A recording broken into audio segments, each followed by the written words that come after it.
Hi good morning everyone, this is Vinod Yadav and you are watching investors forum. So friends, Diwali का दिन है आज और आप सभी को मेरी तरफ से शुभकामनाएं दिवाली पर। दूसरा एक good news Indian cricket team ने कल हमें दे दी, जिसमें कि पाकिस्तान और इंडिया का इतना क्रूशियल मैच था जो कि लास्ट बॉल तक हमें पता नहीं कि कौन जीतने वाला है, but still somehow we manage to win. और ये जीत हमारे लिए बहुत बहुत अच्छी है, क्योंकि आज दिवाली का दिन है। अगर भगवान न करे पर ऐसा होता कि किसी तरीके से अगर हम हार जाते तो आज हमारे लिए दिवाली शायद उतनी अच्छी ना रहती। तो ये अच्छा ही हुआ कि हम लोग जीत गए और खुशी मनाएं इस चीज की, खूब पटाखे फोड़ें और मिठाइयां खाएं आज के दिन। तो फ्रेंड्स, आज हमारा जो टॉपिक है जिस पे हम बात करने वाले हैं इस इंफॉर्मेशनल वीडियो में, वो है चाइना के ऊपर। देखिए, चाइना में संडे को फाइनलाइज हो गया। हालांकि ये एक्सपेक्टेड था कि जाई जिनपिंग ही थर्ड टर्म लेने वाले हैं। हालांकि कभी भी ऐसा नहीं होता है कि 2 टर्म करने के बाद में as per constitution you can not take the third term, but still ऐसे दूसरे प्रेसिडेंट बने जिनको थर्ड टर्म मिला। पहले प्रेसिडेंट जाओ जेडोंग थे, जो कि माओ जेडोंग थे, जिनके बारे में मैं पहले बता चुका हूं। उनके बाद में ये पहले लीडर है जिनको कि थर्ड टर्म मिला है। अब हम आज के वीडियो में ये क्या जानेंगे, देखिए 2 चीजें हैं जानने वाली कि करंट सिचुएशन चाइना में क्या है, और दूसरा जाई जिनपिंग जो कि इतने स्ट्रॉन्ग प्रेसिडेंट हैं, वो उनकी स्ट्रेंथ का रीजन क्या है। क्या रीजन है कि वो पूरे कंट्री को कंट्रोल कर रहे हैं, कैसे वो इतने स्ट्रॉन्ग लीडर बने। सो पहले आज जानते हैं कि आज की क्या सिचुएशन है। देखिए, सिचुएशन ये है कि अगर इनकी पूरे डेकेड की पूरे डेकेड की अगर पावर को देखा जाए या इनके टेन्योर को देखा जाए, तो उसमें हम इनको कैरेक्टराइज कर सकते हैं जैसा कि आम पब्लिक का चाइना में कहना है कि इन्होंने 3-4 चीजें जो है, बहुत इंपॉर्टेंट जो चीजें हैं चाइना में, वो क्रश की हैं। पहला तो जो लोगों के ओपिनियंस थे उनको क्रश किया है।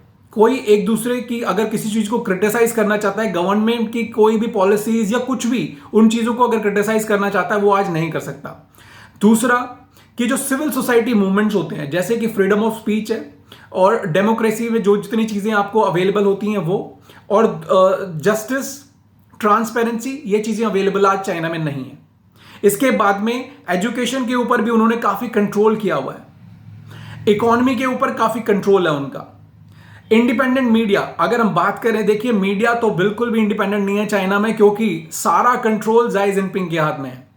मैं आपको बता दूं कि संडे का जो प्रोग्राम हुआ जिसमें कि जाई जिनपिंग को चुना गया थर्ड टर्म के लिए, वो लगभग करोड़ों लोगों ने, चाइना के लोगों ने देखा।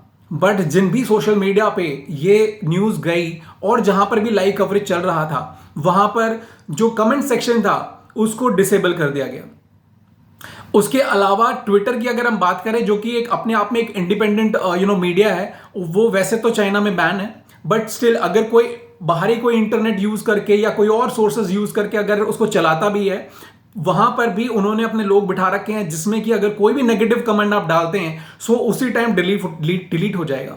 मतलब लोगों तक आपके अगेंस्ट कोई क्रिटिसिज्म नहीं पहुंच सकता। दूसरा, चाइना में देखिए 25 साल बाद ऐसा हुआ है कि एक भी लेडी विमेन कैंडिडेट नहीं है। मतलब पूरा का पूरा जो कैबिनेट है that is completely owned by main now. तीसरा, अगर हम बात करें, देखिए चाइना में फिलहाल 2 गुट हैं। एक बहुत बड़ा गुट है जो कि चाहता नहीं कि जाई जिनपिंग जो है थर्ड टर्म ले, बट स्टिल उन्होंने ले लिया है। जो गुट ये वाला है जिसमें कि जो नहीं चाहता, उसकी कोई आवाज नहीं है, उसके लिए कोई लीडर नहीं है जो उनको रिप्रेजेंट कर सकता हो। अगर वो होगा भी तब भी जाई जिनपिंग उसको या तो किसी चार्जेस में फंसा देंगे या फिर उसको खड़ा नहीं होने देंगे। इसके अलावा अगर हम बात करें, देखिए माओ जेडोंग के बाद में, जैसे मैंने बताया, थर्ड टर्म करने वाले ये दूसरे प्रेसिडेंट हैं। और इन्होंने सिर्फ 2 लोग, देखिए पूरी की पूरी कैबिनेट में सिर्फ 2 लोग हैं जिनको इन्होंने रिटेन किया है। उसके अलावा सारी कैबिनेट नहीं है। जो 2 लोग हैं उसमें से पहले हैं एंटी करप्शन चीफ जाओ लेजी, दूसरा पॉलिटिकल थ्योरिस्ट वांग ह्यूनिंग।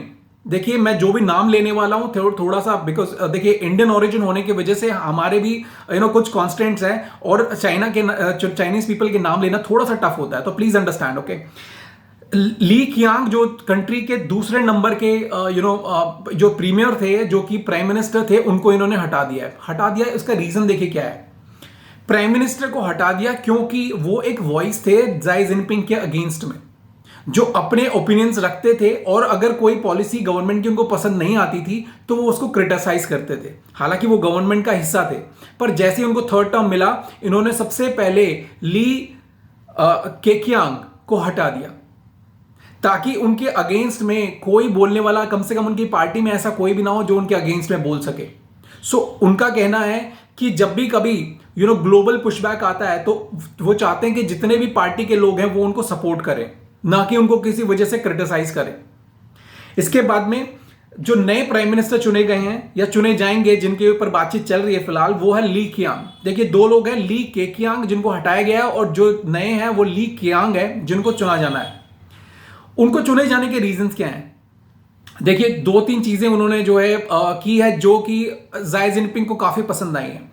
जैसे अगर मैं बात करूं तो वो करंटली पार्टी सेक्रेटरी हैं शंघाई के, और सिटी में जो लॉकडाउन हुआ था जिसमें कि पैंडेमिक के दौरान, उसको काफी अच्छी तरह हैंडल किया था। देखिए, उस समय में क्या हुआ कि बहुत सारे, लगभग हजारों की तादाद में लोग थे जो कि भूखे मर रहे थे, बट उसके अगेंस्ट उन्होंने क्या किया, इस चीज को कभी भी मीडिया में या इंटरनेशनल मीडिया में नहीं आने दिया। सो ज़ाई जिनपिंग के ओपिनियन में उनका ये मानना है कि कोई भी चीज अगर कंट्री से बाहर नहीं जाती है जिससे कि पूरे कंट्री की इमेज खराब हो, अगर ऐसी चीज को आप किसी तरीके से कंट्रोल करते हैं तो वो आपको अपना लॉयलिस्ट मानते हैं। सो जितने भी लॉयलिस्ट है उनको अपने फिर से टीम में रिटेन किया है, और जो लोग उनके थोड़ा भी अगेंस्ट है या उनकी पॉलिसीज के, उनको उन्होंने बाहर कर दिया है।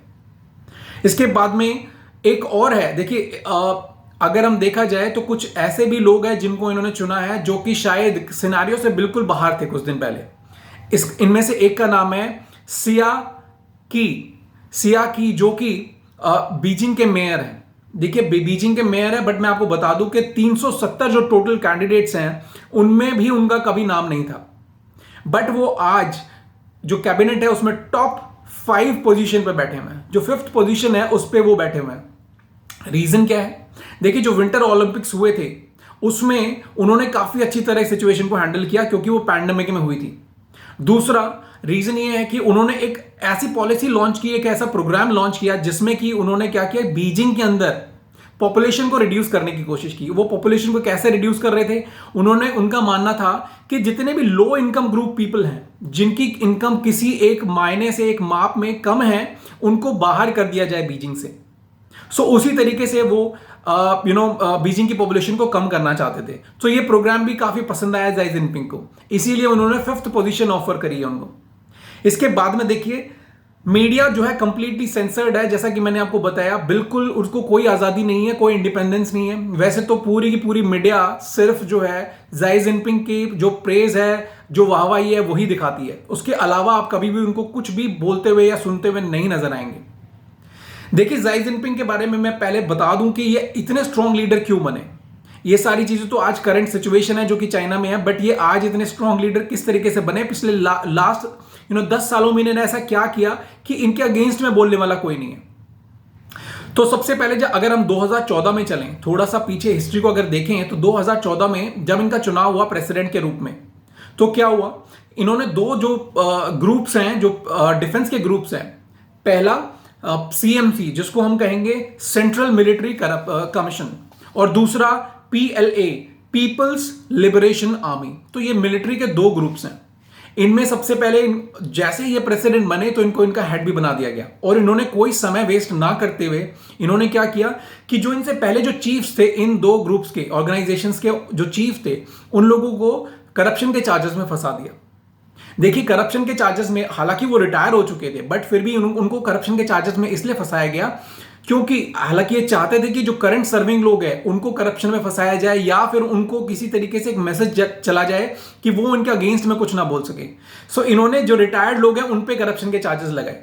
उससे क्या हुआ, उससे एक स्ट्रॉन्ग मैसेज चला गया जितने भी करंटली सर्विंग लोग हैं कि आप कोई भी ज़ाई जिनपिंग के अगेंस्ट में कोई मूवमेंट नहीं कर सकते।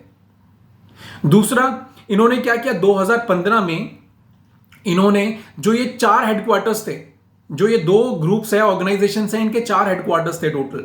और 4 हेडक्वार्टर्स होने की वजह से क्या होता है कि एक कोई भी उसमें से कोई भी एक हेडक्वार्टर है जिसका एक लीडर अगर बहुत पॉपुलर है या स्ट्रांग है, तो वो बाकी 3 ग्रुप्स को डोमिनेंस कर सकता है और जाई जिनपिंग के अगेंस्ट में खड़ा हो सकता है। सो उसमें उन्होंने देखा कि ये काफी बड़े ग्रुप्स हैं, तो उन्होंने क्या किया, इन 4 ग्रुप्स को डिवाइड कर दिया फर्दर 15 ग्रुप्स में। 15 छोटे छोटे ग्रुप्स बना दिए गए डिफेंस के। उसमें क्या हुआ कि देखिए, कभी भी 15 ग्रुप्स हैं तो उसमें से कोई भी एक लीडर उठ के और बाकी 14 ग्रुप्स को या तो इकट्ठा नहीं कर सकता या उनको कन्विंस नहीं कर सकता जाई जिनपिंग के अगेंस्ट में। सो इस तरीके की इन्होंने कंडीशंस करी, जिसकी वजह से आज ये डोमिनेंस जाई जिनपिंग का आ गया है पूरे कंट्री पर। इसके बाद में अगर हम बात करें, देखिए जो ऑब्जर्वर्स है चाइना के, उन्होंने क्या कहा, देखिए उनका मानना है कि जो एंटी करप्शन कैंपेन इन्होंने चलाया था जाई जिनपिंग ने, उनका सिर्फ एक ही मोटिव था। वो मोटिव ये था कि अगर कोई भी विपक्ष में या इनकी खुद की पार्टी में अगर कोई भी ऐसा है जो कि इनके अगेंस्ट है या फिर इनकी किसी पॉलिसीज के अगेंस्ट है या उसको नहीं मानता या उसको किसी तरीके से चैलेंज कर सकता है, सो इन्होंने एंटी करप्शन मूवमेंट जो चलाया उसमें सभी लोगों को बंदी बनाया, उनको जेल में डलवाया, चाहे वो इनके पार्टी के हों, चाहे वो ऑपोजिशन के हो, चाहे वो कोई भी पद पर हो, सभी लोगों को जेल में डलवा दिया। सो इससे उनके अगेंस्ट में कोई भी कैंडिडेट नहीं है अभी फिलहाल। दूसरा, 2019 में देखिए उन्होंने क्या किया कि इन्होंने अपनी एक एजुकेशनल एप्लीकेशन निकलवाई जिसका नाम है क्वेक्जी कियांगो। देखिए, मैं नाम हो सकता है गलत प्रोनाउंस करूं, आप चेक कर सकते हैं गूगल पर। क्वेक्जी कियांगो ऐसा एक नाम है जिसका लिटरली मतलब ये है कि लर्न फ्रॉम जाई एंड स्ट्रेंथन द कंट्री। जिसमें इनका मानना है, देखिए जाई जिनपिंग का एक्चुअल मानना है कि इनकी जो आइडियोलॉजी है वो सही है और पूरे कंट्री को इनको सपोर्ट करना चाहिए, इनकी आइडियोलॉजी को मानना चाहिए। सो ये किसी भी तरीके से अगर कोई भी प्रॉब्लम आती है या कुछ भी इनको चाहिए तो ये हर चीज को क्रश करने में विश्वास रखते हैं, जैसे कि माओ जेडोंग थे। सो कोई भी जो पॉलिसीज थे, अगर आप नहीं मानते या कंट्री में कोई भी नहीं मानता तो उसको क्रश करके और ये आगे बढ़ते हैं। सो करेंटली ये हालात हैं। देखिए, जाई जिनपिंग बहुत जबरदस्त लीडर आज की तारीख में है, कंट्री बहुत बड़ा है और ये तानाशाह बन चुके हैं क्योंकि ना इनकी पार्टी में और ना पार्टी के बाहर कोई भी इनको चैलेंज करने वाला है। तो हो सकता है ये president of life for life भी बन जाए। सो इंडिया के लिए भी काफी चिंताजनक बात है, बिकॉज ये फिर से सीपैक जो पाकिस्तान के साथ में प्रोजेक्ट चला रहे थे, वैसे 2 और प्रोजेक्ट्स चलाने वाले जो रूमर्स चल रहे हैं। सो हमें और स्ट्रांग होना पड़ेगा जाई जिनपिंग की वजह से, और जाई जिनपिंग को या फिर चाइना पाकिस्तान को जितनी भी उनके अंदर क्षमता है, हमें कोशिश करनी चाहिए कि बाकी जितनी भी फोर्सेस हैं, जैसे यूएस है, जो हमारे अलाइज हैं, उन पे हमें ज्यादा भरोसा करना चाहिए और जितनी भी कोशिश कर सके हम अपने आप को स्ट्रेंथन करने की, इंटरनली और एक्सटर्नली, मिलिट्री में और इंटरनली हम जितने अपने आप को स्ट्रेंथन कर सके उतना जरूरी है। So that's it guys, the content was all about जाई Jinping. That's it for today and thank you for watching my videos. Please share the content if you like it. अगर आपको अच्छा लगता है, आपको पसंद आता है, तो आप मेरे कंटेंट को पसंद कर सकते हैं और शेयर कर सकते हैं अपने फ्रेंड्स को, रिलेटिव्स को। Thank you, keep liking, subscribing my channel. Thank you all, have a nice day, happy Diwali once again.